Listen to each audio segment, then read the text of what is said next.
تبقى قاعد انت واصحابك قاعده رايقه على القهوه، يجي حد يرمي لك كلمه على سبيل الهزار ولا النصيحه، ولو جيت عاتبته انك اتضايقت بيقولك مالك مكبر المواضيع ليه، دي مجرد كلمه. تعالى بقى اقولك تاثير الكلمه. انا نجاة ايمن، ودي منصه سلامي للصحه النفسيه.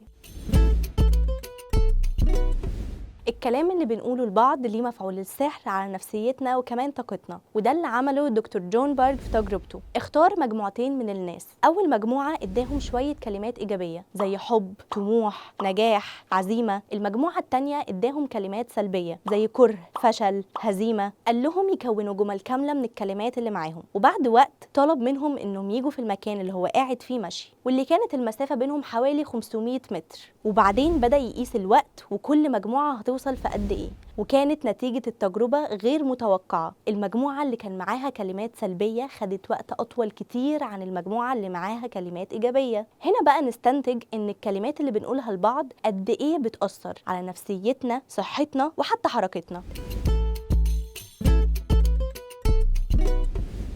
هنا بقى يا صديقي دورك انك تعمل زي ما بنقول كده ودن من طين ودن من عجين. ما تركزش في كل اللي بيتقالك، وخليك عارف ان الكلام السلبي اللي بيتقالك في الغالب بيعكس مشاكل الشخص اللي قدامك، مش عيب فيك لا قدر الله. وحاول دايما تحوط نفسك بناس ايجابيه تدعمك. اما بقى الناس اللي بيرموا كلام زي الدبش، فكر 5 ثواني قبل ما تنطق وشوف الكلام اللي هتقوله هيفيد الشخص اللي قدامك ولا هيضره. وحتى لو هيفيده ركز على الاسلوب والوقت المناسب، وهل هتقبل الكلام ده على نفسك ولا لا. لاننا بقينا في عالم مليان تحديات وضغوط، والكلام اللي بنسمعه ليه قوه كبيره علينا، ما ينفعش نعديه كده وخلاص ونفتكر ان دي مجرد كلمه اتقالت، وما نكونش واعيين كفايه للاثر اللي ممكن الكلمه دي تسببه. وزي ما قال الاديب عبد الرحمن الشرقاوي: الكلمه نور وبعض الكلمات قبور. فما تقولش كلام يموت نفسيه اللي قصادك ويدفنه بالحياه. وافتكر دايما ان طريق التعافي ممكن يكون طويل، لكن مع وجود متخصصين هيساعدك تفهم نفسك اكتر وتقرب للشفاء. انا نجاة ايمن، ودي منصه سلامي للصحه النفسيه.